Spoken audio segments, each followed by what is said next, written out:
it's Dr. Isom here with Misty Lund from Answer for Cancer. I thought it would be a great idea to bring this fabulous organization on for Breast Cancer Awareness Month. But for me, it's also just Cancer Awareness Month. And I thought of no one better than Misty to come in. Thank you so much. Thank you. This is such a treat. I'm happy to be here. I'm grateful that you're here. So we're gonna have a great conversation. Relax and we'll get into it. So, Misty, what inspired you to start your organization, Answer for Cancer? We get this question all the time, and I absolutely love answering it. We have a few different reasons behind Answer for Cancer. One of them being my cousin, Winnie, who was diagnosed with NF1 at the age of 3. She is now in her teens, living life, but she still, of course, will always have NF1. It's neurofibromatosis. There's type 1 and type 2. Essentially, it's when you have a tumor at the end of your nerve cells, and so they treat that just like cancer. She has been through so many clinical trials and chemo and radiation and such. So she has been such an inspiration behind Answer for Cancer, as well as I had a friend. He passed away from stage 4 pancreatic cancer 4 years ago.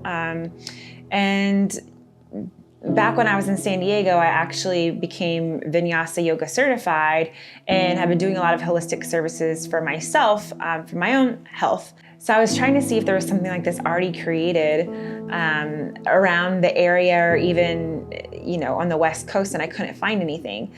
And so I've always had this passion of creating a nonprofit. I just didn't know when it was going to happen or how it was going to unfold. And then COVID happened, which was a blessing for me because, like many others, we had time on our hands, and 2020 was the perfect year to really unravel all the different thoughts and things that are on my mind to really put together the blueprint for Answer for Cancer, and then that's when it came to be. Lovely. So, what would you say your goal was in setting up the foundation? My goal for Answer for Cancer is really to make holistic services accessible to all.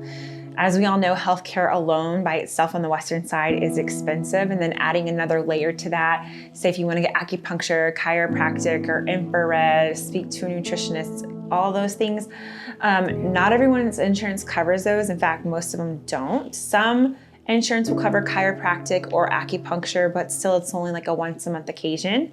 And so Answer for Cancer is on a mission to really just make a stand that people need to have holistic services added to their insurance plans, let them get approved. And in the meantime, we're closing the gap on that. So all our fundraising goes to these holistic programs that anyone can have. And we help anyone with any type of cancer. It's not just breast cancer awareness, or it's not just for people with breast cancer. It's for any type, and we help male, female, and kids. Awesome. Mm-hmm. So what type of holistic services do you offer? We offer infrared, acupuncture, chiropractic, vegan facials. We have fresh pressed juices that we deliver to the door. We have so many different things. Sorry, I'm drawing a blank. No. So I send patients to you, right, all the time. And I had one tell me about something, a bariatric, or not bariatric. She had, was it some type of oxygen therapy? Oh, the cocoon bath. I was like, what is that? Yes. Okay. Yeah. The cocoon baths. Yeah. So that's an oxygenated spa bath. And basically, they're submerged in that for 45 minutes. And within the first 5 minutes of them sitting in the bath, the oxygen actually breaks the skin barrier and starts going into the different cells and doing cell rejuvenation. So they're healing their cells at a faster rate. Yeah, I thought that was pretty awesome. I was like, oh, yeah, I like that. Okay, awesome. Yeah. So, actually, can you share some like really good stories that stand out to you that kind of touch your heart? Gosh, there's probably so many. Actually, it was our very first client that came into Answer for Cancer. She came to us, as most people do, very frazzled. You're walking out of the office with the stage 3 title across your chest, and it's hard. You don't really know what to do next. You're in this waiting limbo, waiting for your health insurance to get you approved for the cancer plan.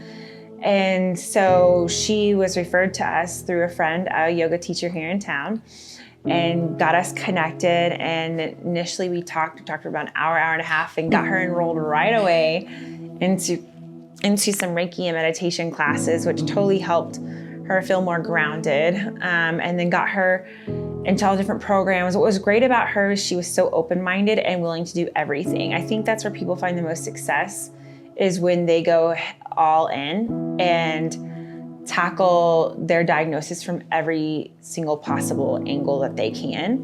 Because then that also means you have more cheerleaders and a bigger support system, and you always have someone to lean on and turn to.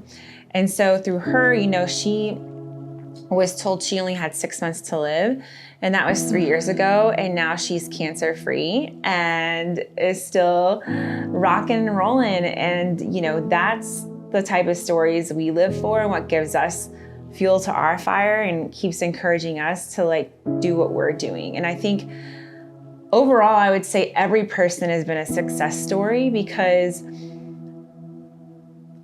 so many of them, I'll just say this, that so many of them come with a 3-month or 6-month tag on them, and no one wants to hear that. Mm-hmm. No one wants to be in that type of game of life. And it's defeating. It's defeating to hear that. So when someone can give you encouragement and help you pick up some of the fight, such as Answer for Cancer, and there's so many other amazing organizations, by the way, they're in Las Vegas. That's a whole other conversation. Right. But everyone is linked together. We all refer each other. We all are linked arm in arm to help people. And I would say that everyone has extended their lifespan. So whatever their lifespan was that they were told, they've all exceeded that timeline. And that to me is a success. No, it's amazing. So how do you get patients? I know I refer because we met at preview. Yeah. So how we get patients is a few different ways. One of the ways is we partner with our local doctors in town, and we have our local hospitals. So we have Sunrise Hospital, Summerlin Hospital, and then it's just through testimonies and word of mouth from people who have already been through our programs. We don't spend a lot of money on marketing. We just really focus on the quality of care that we give people, and then it just spreads on its own. Beautiful. Yeah. Speaking of that too, so if people wanted to get behind this cause, which I think is a beautiful cause, thank you. And I say that as an allopathic physician, understanding the importance of everything, the holistic part of it, like the emotional part, the mental part, the spiritual part, not just the medical part. So if people wanted to support you, how do they do that? I think there's a few different ways that people could support us by following our Instagram at Answer for Cancer Nonprofit, referring their friends or family members if they know of anyone that's battling or going through their cancer journey to reach out so we can get them connected to the best resources. Obviously, every nonprofit loves when people can donate, so they can donate at answerforcancer.org. They'll see the donate button there right at the top.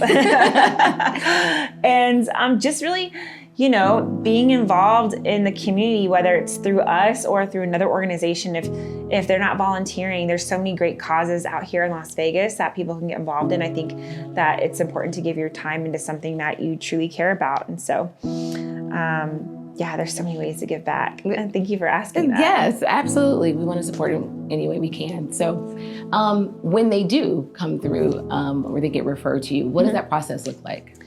So they'll fill out the form online. If they end up calling, then we say, okay, great. Nice chatting with you. Fill out the form online. Fill out the form online. Yeah, it's super easy. Then basically we have a phone conversation with them. We send them some enrollment paperwork, and then we get them enrolled in the programs. Yeah. Okay. And typically, what is the program? How long is it? What does it look Answer like? for Cancer, we run our program on a 3-month program. So they get services once a month for 3 months. And what that's doing is basically creating a synergy. So we want them to they get to choose, of course, what programs they want to be involved in. Okay. We do ask that they get cleared by their oncologists, their doctors first, and then, deciding what programs best suit them. Like I said before, the more programs that they can get involved in, we see like the best outcome. Okay.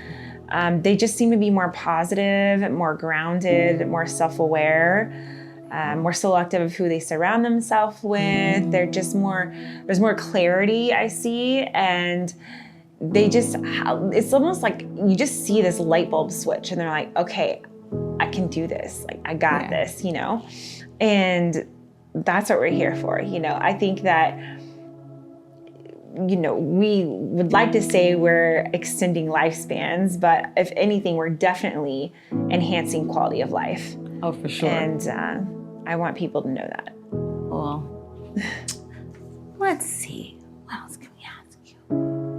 We've had success stories.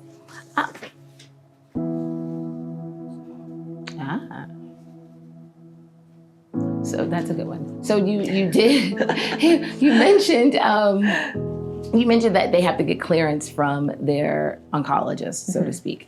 Have you had any challenges with that? Anyone who had, someone say no or, change their plans? No. I mean, I think people, I would say people really respect what their doctors say.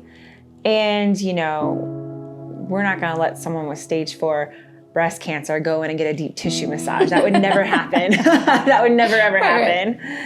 And we select people that are skilled in certain areas and that have treated cancer patients before.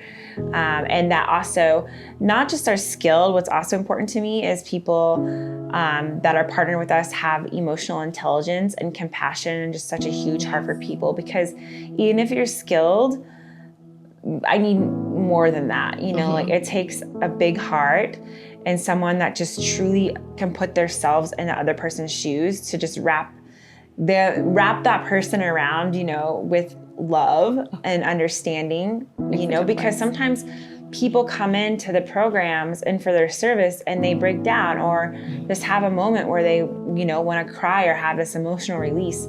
And so it's important that people know how to handle those situations. That's good.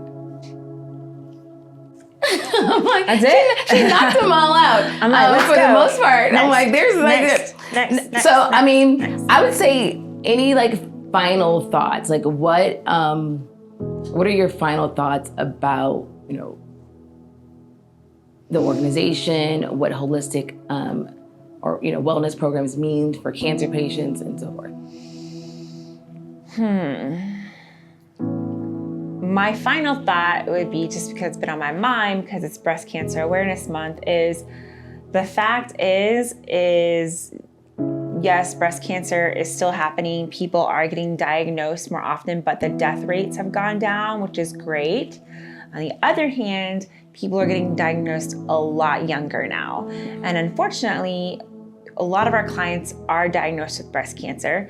And there's even some in their late 30s and early 40s. So for me, I think it's important if the mammogram screenings can be covered by insurance at a younger age. So we could be capturing that a lot sooner. I also think it's important for people to know that your lifestyle plays a huge factor in cancer diagnosis. It's no longer hereditary. That's a myth. Some people think that, no one in my family ever had cancer, it will never affect me. That is not true. Yeah. We have our environmental factors, like all the chemicals and stuff we put in our bodies, on our bodies, and your beauty products, what you eat, even down to your mindset. There's a whole metaphysical aspect to this. If you're carrying trauma or, you went through a lot as a child, that's something you have to face on and address. That's a whole other different conversation. There's just so many layers that go to it. It's not a one size fits all for anybody that's diagnosed with any type of cancer. And I just want people to just stay proactive, take advantage of what you can get out of your insurance company. Do all the things, go to all your appointments, push for your health, because no one else is going to make a stand for you as much as you do. You're the only person that can stand up for yourself, and you know your body best. Like, I love you, and I love all the doctors out there, and I love everyone that pours their heart and soul into our healthcare. And at the end of the day, just if you know something doesn't feel right or is off in your body, like, take a stand for yourself, because truly, like, that is what's going to make a difference in your care. So you said something that I talk about quite frequently as well, right? Environmental stuff, pollutants, food, all the things, right? I talk about all the things because all of the things matter. But the getting diagnosed earlier. So most recently, I've done a couple magazine quotes and some. So most recently, I've done some magazine articles based on the cancer, because that's the question of the day right now. And everyone's commenting on the articles about, more aggressive cancers in African Americans because of pollutants and, environmental injustices, et cetera. Yeah. However, we are definitely seeing younger and younger diagnoses in colon cancer, breast cancer. And again, the idea that, we are still stuck on the screening ages being what they are. I know it. Yeah. Your thoughts on that, like your thoughts on the environmental factors as it plays on people, becoming, or the environmental factors as it plays on people getting not diagnosed, or coming up with cancer earlier. I mean, if you're asking if I think it plays a role in raising your risk of getting diagnosed with cancer, absolutely. Yeah. I mean, there's people that are, if you're next to a factory or coal mine or something, your odds are gonna go up. If you're next to anything that's exposing you to like radiation, or, I mean, there's just living in a major city like Las Vegas or Los Angeles or New York City, you're being exposed to so many chemicals versus someone who's living out in the middle of a country, but even then you have farmlands with pesticides and stuff, and then everything is connected. Then that trails into like the food that we eat. I mean, even things that are organic, is it really organic anymore? I mean, there's just the food label industry alone gets me so heated. Yeah, there's a few documentaries you really have to watch. grow your own food just to even know it's organic. And growing your own food here in the valley, you have to create your own soil here in the valley. Yeah, I mean, everything is tied together, and then getting organic seeds, are those truly organic? It's a whole rabbit hole. It's a whole rabbit hole that you can go down. Unless they have been handed down. Your heirloom tomato seeds from your great grandmother that she kept in a box somewhere. Other than that, question mark, right? Yeah, I mean, it's so hard. I would say you just have to do the best that you can with the knowledge that you have and the resources that you have, because that's all we can do, really. I mean, everything is so laced with so much chemicals. Unless you're making everything from scratch at home, which who has the time to do that? Right. You just gotta make smarter choices. So if you have option A or option B, right? Then, if you're doing like fast food versus like an organic salad out of a bag from Whole Foods, like, of course, the healthier one is the salad, right? I don't think we're ever going to get to a place where everything is like 100% super clean, super free of all the things, but we can at least make wiser choices in what we have control over. So you may not have control over everything that's in the air, but you can have more control over the moisturizers you use on your face, or your makeup, or your lotions, the deodorant that you wear, the food that you're putting in your body. Are you exercising? Are you getting enough sleep at night? How's your stress levels look? What other things on your task list can you delegate to other people? What are the things you can say no to clear your calendar? What really isn't a priority? I think just lowering your stress, especially in this day and age and in the American like fast culture that we all live in every day, on top of wearing all the titles of being a mom or a dad and like an employee or a business owner, and then like taking your kids to activities and then just doing the stuff you want to do, like trying to work out, trying to like eat healthier and stuff. Like it all blends together. So I think, you know, just lowering your stress is a huge benefit. A good way to start, you know, for anybody. Yeah. Reducing your risk, reducing your overall cancer risk. Because again, I mean, for me, I'm constantly thinking about like, how can I be smarter about this, or who can I delegate this to, or how can I eat better this week, you know? Yeah. I think a big one for me recently, I mean, I think, you know, it's cancer aware or breast cancer awareness month, but for me, you know, I kind of include all cancers, right? Which I love.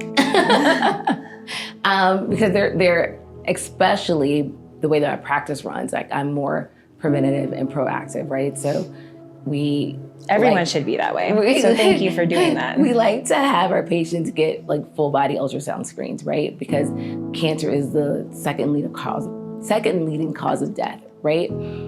But as we know, there's only 5 main cancers that we actually screen for, right? And so, like you said, your friend passed from pancreatic cancer. We don't screen for that, right? I'll talk about uterine cancer as it relates to hair relaxers, right? We don't screen for that. We don't screen for ovarian cancers, right? We don't screen for esophageal stomach. You can keep going. There's like plenty of cancers we don't screen for, right? And so for me, being able to get a full body ultrasound, which is like no radiation, you know, no real risk, right? To find out information that wouldn't otherwise know, right? It's kind of how I look at that. Like there's no harm in doing that. And if anything, you might catch something early. Insurance absolutely will not pay for that, right? They're never going to pay for that. Not to have a whole body ultrasound. But there's obviously, we have places in, you know, thankfully we do actually have places in Las Vegas where you can either get, you know, the ultrasound screening or you can get the MRI screening, which I don't always recommend because it misses the cardiovascular part, which is still number 1, a leading cause of death. But again, we have options here. And so when you say that people should be proactive, I include that there's some things insurance just isn't going to pay for. Do we sit back and let that hinder our health, right? Or do we go out there and actually, you know, I say invest in your health and invest in knowing what your health status is? Yeah. Your thoughts on that? No, I absolutely agree. I think that people should invest in themselves. I mean, people invest in themselves in some way, shape, or form. People invest in getting like the newest or latest car to make themselves have a status symbol and look good and feel good, right? Temporarily. You invest in, maybe you like gambling, or you invest in the NFL Sunday ticket. You know, everyone invests in themselves, whether they like to hear that or not, in some way, shape, or form. Whatever is important to you, you will always make sure is provided to you. Unfortunately, most people take their health for granted and do not put it as a priority until it's too late. And that's where the cookie crumbles. That's the part that I struggle with, right? Understanding that people... And you know, people are going to do what they want to do. Like, look, you can talk someone till you're blue in the face. And unfortunately, like, if they just don't care, they don't care. And look, I understand where they're coming from, because they're like, oh, whatever, like, I'll do it another day. I'll push it off. Because I do that about other stuff in my life. Like, like, whatever, I'll push it off. But then it's like, no, like, just get it done, because you'll thank yourself later. And I am thankful for the people that have come to us and they're only stage 1 or stage 2. And I'm like, oh my God, like you read the signs, or you just felt something was a little different and you took the time to research and push to get in there and get seen and get screened. But unfortunately, you know, like not everyone is in tune with their bodies like that. And some people are just naturally stressed and going through a lot and have a lot of aches and pains already. So they're like, oh, it's nothing new. Yeah. That's the problem with ovarian and uterine cancer is a lot of the signs are what we have every month. Bloating, little constipation, maybe a little. It's. How would you know the difference? The part of being in tune, like, was it there 6 months ago, or is it something new you're now having? Right? Just because it's a thing that can happen doesn't mean you should be having it, right? So yes, diarrhea is normal. Yes, constipation is normal. Yes, it's, we get some little aches and pains here. But if you didn't have it before, why not go get checked out? I know the answer to that typically is because of our healthcare system. And that's a whole nother story, right? It's a whole nother story. Yeah. But again, the barriers for them, it's usually too much for something they think is minor, right? It's like, I don't need to worry about that. It's nothing until it's something.